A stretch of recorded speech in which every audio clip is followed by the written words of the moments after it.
அது முதல்ல வந்து எய்ட்ஸ் சம்மந்தமான நோயாளிகள் வந்து என்கிட்ட இருந்தா எடுத்தாங்க. ஏன்னா என்னுடைய டிபார்ட்மெண்ட் வந்து பால்வினை நோய் உடலுறவின் மூலம் பரவக்கூடிய நோய்களை குணப்படுத்துகிற டிபார்ட்மெண்ட்டு, செக்ஷுவலி டிரான்ஸ்மிட்டட் டிசீஸ் டிபார்ட்மெண்ட்டில் தான் நான் இருந்தேன். எனக்கு பல தகவல்கள் வந்துக்கிட்டே இருந்தது. WHO-லேருந்து, ஜெனீவாவிலேருந்து இந்த மாதிரி ஒரு ஹார்பர்க் வைரஸ் டிசீஸு அப்படின்ற பேரில் எல்லாம் வெவ்வேறு பேரில் வந்துக்கிட்டு இருந்தது. அப்போ வந்து இந்த மாதிரி எய்ட்ஸுங்கிற பேரில் வரல. இந்த மாதிரி நிறைய விஷயங்கள் வந்துக்கிட்டு இருக்குது. ஆப்பிரிக்காவிலேருந்து இது பரவுது அப்படின்னு சொல்லி தகவல் வந்துக்கிட்டு இருந்தபோது, வெள்ளூரில் வந்து டாக்டர் ஜேக்கப் ஜான் இருந்தார். இப்போ இருக்காரா என்னன்னு தெரியாது.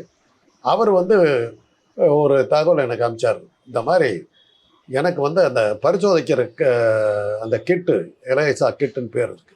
அந்த அந்த பரிசோதனை மருந்துகள்லாம் என்கிட்ட வந்திருக்குது. நீ வந்து இந்த கமர்ஷியல் செக்ஸ் ஒர்க்கர்ஸ், அதாவது விலை மாதர்கள்ட்டருந்து ரத்தம் எடுத்து அனுப்பிச்சின்னா அதை செக் பண்ணி பார்க்கலான்னாரு. நான் அதை எடுத்து என்னுடைய மைக்ரோபாலஜி டிபார்ட்மெண்ட்டில் இருக்கிற சுனிதி சால்வன் அவங்கக்கிட்ட ஒரு 30 சாம்பிள் கொடுத்தேன். அதை எடுத்துகிட்டு போய் பார்த்தா எதிர்பாராத விதமாக 30 பாசிட்டிவ்.